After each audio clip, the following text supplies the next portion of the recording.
National Weather Service in Wilmington has issued a severe thunderstorm warning for Southeastern Wayne County, Preble County, Southern Darke County, Northwestern Montgomery County, until 8:15 p.m.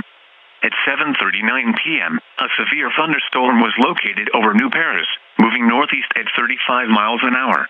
Hazard, 60 miles an hour wind gusts. Source, radar indicated. Impact, expects damage to trees and power lines.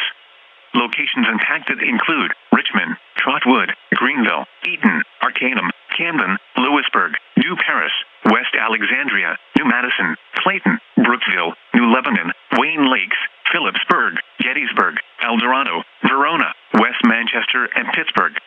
This includes the following interstates: I-70 in Indiana between mile markers 149 and 156.